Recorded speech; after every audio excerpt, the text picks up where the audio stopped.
Major depressive disorder in the older, that is 65 years plus, adult population.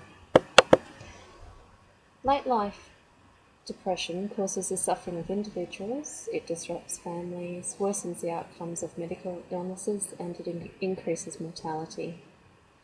Causes of depression in old age will vary according to when the depression was first experienced. If depression was first experienced earlier in life, genetic, personality, and life experiences would be likely causes. Whereas if the depression is first developed later in life, physical health problems may be the cause. Like with major depressive disorder in younger adults, MDD in older adults is often seen comorbidly with other physical and neurological illnesses and disorders. In older adults, depression is often associated with medical illnesses such as dementing disorders, cardiovascular disease, hip fractures, and diabetes.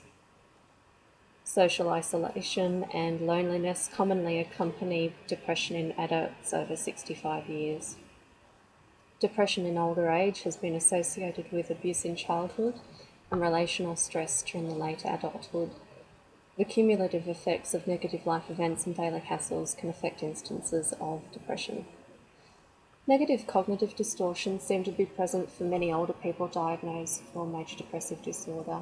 They may have unrealistic expectations, overgeneralize adverse events, they may overreact to events, and may personalize negative events. According to the DSM-5, for clinical diagnosis of major depressive disorder, 5 or more of the symptoms they list must have been present together for a period of 2 weeks. And at least one of the symptoms must be either depressed mood or loss of interest or pleasure. Some of the symptoms of major depressive disorder include sleep disturbance and symptoms of psychomotor retardation, which is a slowing down of thought processes and physical activity, loss of interest in living, feelings of hopelessness about the future, poor memory and concentration, and weight change, either up or down. It would be expected that psychomotor retardation in particular would be observable by others and not just subjective reporting. The symptoms must cause the individual significant distress or impairment in social, occupational, or other important areas of functioning, and the episode may not be attributable to the physiological effects of substance use or to another medical condition. Adults over 65 tend to show less cognitive affective symptoms such as feelings of worthlessness and guilt as seen in major depression presenting in younger adults. Poor memory and concentration in the older adult population may be mistaken for the onset of dementia rather than depression.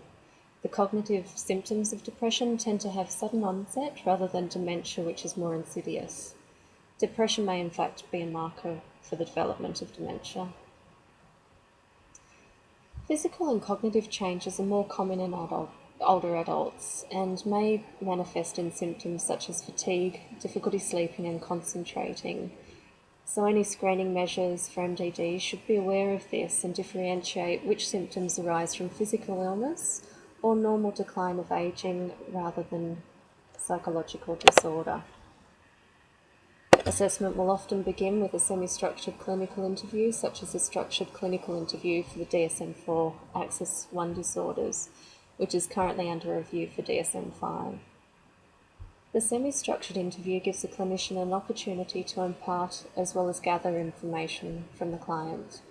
It is important to describe what the client can expect and what may be required of them. It's an opportunity to build rapport, to understand the context of the client's life and functioning or dysfunctioning. Attention should be paid to the client's physical responses or demeanour, as much as their verbal responses. And focus should be paid to specific details of impairment and functioning, encompassing the affective, cognitive, behavioural, somatic, and social spheres. Overall, the skewed clinical version is thought to have acceptable levels of reliability. However, it has been noted that reliability largely depends on the skills and training of the person administering the interview, particularly regarding the testing of special populations such as older adults. Following the clinical interview, qualitative evaluation may be sought with the use of specific psychometric instruments used to measure or screen for depression. Among them are the Beck Depression Inventory 2. It's a self-report questionnaire with 21 items designed to measure the presence and severity of depressive symptoms and groups them into minimal depression, mild depression, and severe depression.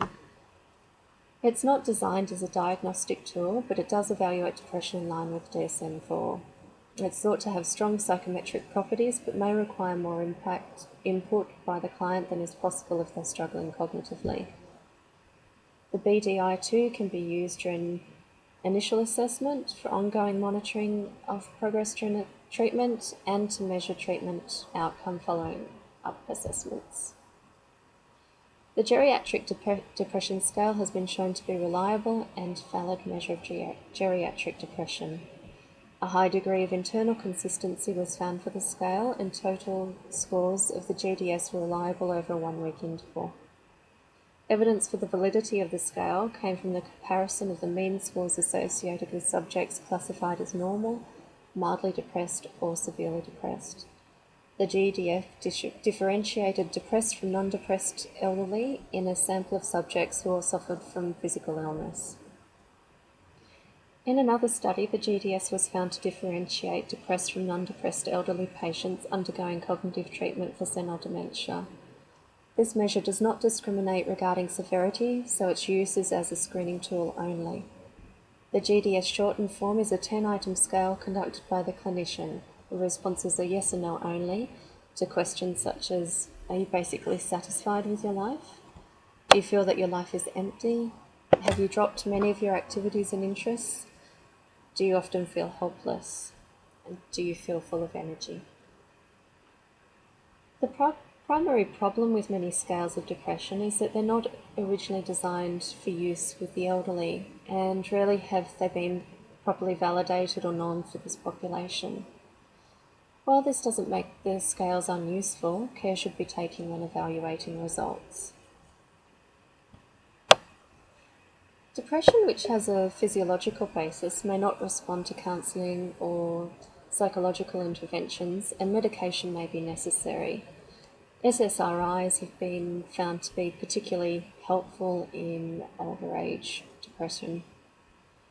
Depression which is more psychologically based may respond to psychological interventions and strategies to improve functioning more than medication, although often a combination of psychotherapy and pharmacotherapy is most efficacious.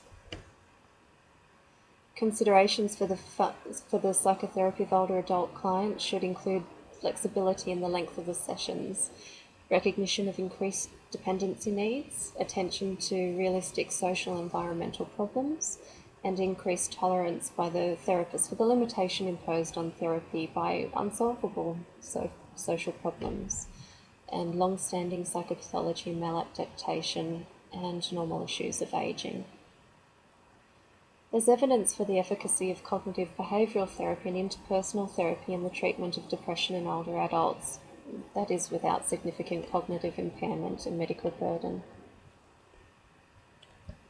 Practice guidelines recommend combination of psychotherapy with pharmacotherapy for the first-line treatment of late life major depression, whereas psychotherapy alone is the first-line treatment in mild major depression. The cognitive limitations of depressed older patients with executive dysfunction must be considered when planning treatment. Treatments for depression in old age are similar to those for other age groups, but they can be different in the way they're applied.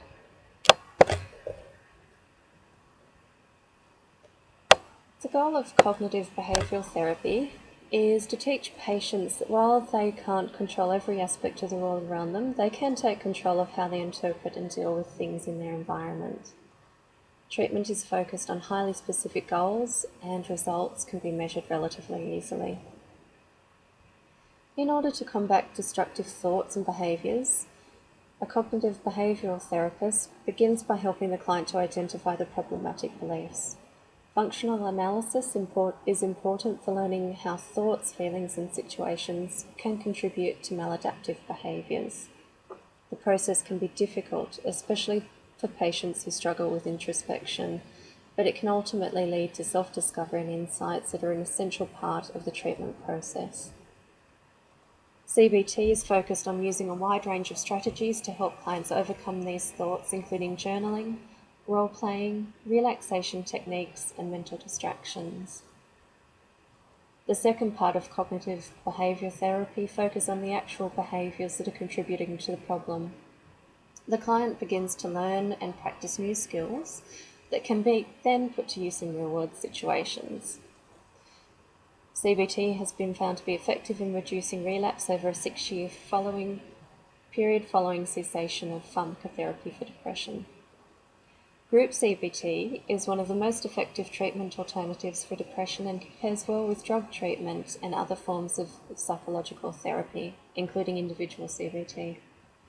Group CBT may offer older participants the additional social interaction and support otherwise lacking in their daily lives. Interpersonal relationships have a large impact on how we feel about ourselves. Interpersonal therapy helps people find ways of improving relationships as a way to feel better. It is time-limited, diagnosis-targeted, pragmatic, empirically based treatment that focuses on current or recent life events. Mood symptoms are linked to recent life events, and the clinician helps the client to feel understood. IPT can aid recovery from depression by relieving depressive symptoms and helping the client develop more effective strategies for dealing with these symptoms and their relationships in an ongoing manner. The focus of behavioural therapies is the identification of behaviours that need to be modified, counting the frequency of such behaviours and observing changes as a consequence of treatment. This becomes more problematic where the more complex or diverse disorders are concerned. The Outcome Questionnaire 45 was created specifically for therapists to measure and assess real-time change in adult psychopathology and to identify deterioration and improve patient outcome prior to treatment termination. It's a 45-item self-report measure designed for repeated administration throughout the course of treatment and at termination, and it's been shown to be reliable and valid and a good screening measure to identify if clients require additional treatment. This form may or may not be appropriate for the older client, depending on the amount of cognitive dysfunction they are experiencing. The Depression Inventory 2 also is considered a good measure and evaluation of psychological outcome. The DBI-2 emphasises cognitive and attitudinal symptoms. It incorporates questions relating to hopelessness and suicidality, which can alert clinicians for the need for more urgent intervention. You'll find approximately 5 to 10% of clients will deteriorate rather than improve during psychotherapy. Outcome measures allow clinicians to objectively measure responsiveness to treatment and to alter treatment when required. In particular with older adults, diminished cognitive functioning or underlying health issues such as recovery from a stroke may limit the effectiveness of certain therapeutic interventions. And in conclusion, in older age, illness or coping with life changes and loss of autonomy, increasing frailty, it all may lead to depression, but it's important to recognise the difference between depression and feelings of grief and loss as a normal ageing process. However, simply by not meeting the diagnostic criteria for major depressive disorder, but still experiencing distress, clients may benefit from treatment. Thank you.